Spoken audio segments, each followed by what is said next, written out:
Hello everyone, this is The Breakdown, back with another MCU movie review. I hope everyone is having an amazing day or night. In this video, I'll be reviewing the most controversial movie of the whole MCU in my eyes. That movie is Captain America: The Winter Soldier, or as I call it, Captain America 2. Believe it or not, I've only watched this movie once and I had to rewatch it again to get a clear understanding of the movie so I can do an honest review and not just talk nonsense. At first, my thoughts on this movie were mostly negative, but after watching it again for a second time, my thoughts are now positive for the most part. We have no time to waste because I have a lot to say and this might be the longest review yet, but we'll see.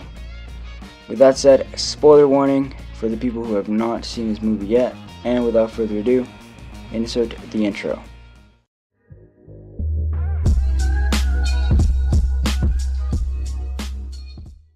So, I'll begin this review by talking about the bad things that this movie showed me. For the most part, this movie had a lot of great things in the first act and the third act, but this movie lacks action during the second act. For the most part, the second act of this movie feels like a spy movie or a fugitive movie, rather than a superhero movie. What I mean by that is that there is a lot of conversations and talking during the second act and very little action going on, which disappoints me because the first act was full of action sequences for about 30 minutes. Another thing that the plot is full of is projects. And what I mean is that the whole movie is based on the fact that S.H.I.E.L.D. is not what we thought it was, and that's fine, but there's too many projects to be explained. For example, there's the Project Insight, Project Tahiti, and countless more. Too many projects just makes the movie feel longer than it should be and catches the audience in a loophole. The introduction of Falcon as Sam Wilson seems pretty underwhelming considering that the movie is titled Captain America and nobody expects Falcon to be in the movie out of all the characters in Marvel. It sure caught me by surprise, but it was not necessary by any means. The death of Nick Fury caught everyone by surprise, including me, but we later found out that all those shed tears were for nothing because somehow, someway, Nick Fury lives. And this is not the first time Marvel has pulled this stunt. Take a look at Loki. He's died twice now in Thor 1 and 2, but he's somehow revived and has come back to the MCU. Fans now are not surprised by deaths of important characters. And lastly, the CGI in this film is good for the most part, but there are some scenes that look horrible. For example, take a look at the old Peggy scene that features CGI old Peggy. That looks very bad, to say the least. Also, skinny Steve Rogers makes his long-awaited return to the big screen, and let me tell you, he does not look any better than what he did in the first Captain America film. That's all I have to say that I feel this movie did wrong, but if you thought this was a lot, just wait till I talk about the positive stuff in the film coming right up. Alright, so this movie made me look at Captain America differently because we finally get to see his badass side.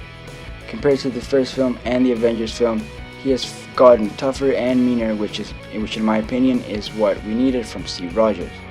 He has learned the hard way that not everything is rainbows and sunshines. This movie also treats Steve Rogers like he is still learning how to fit the present world, and I love that.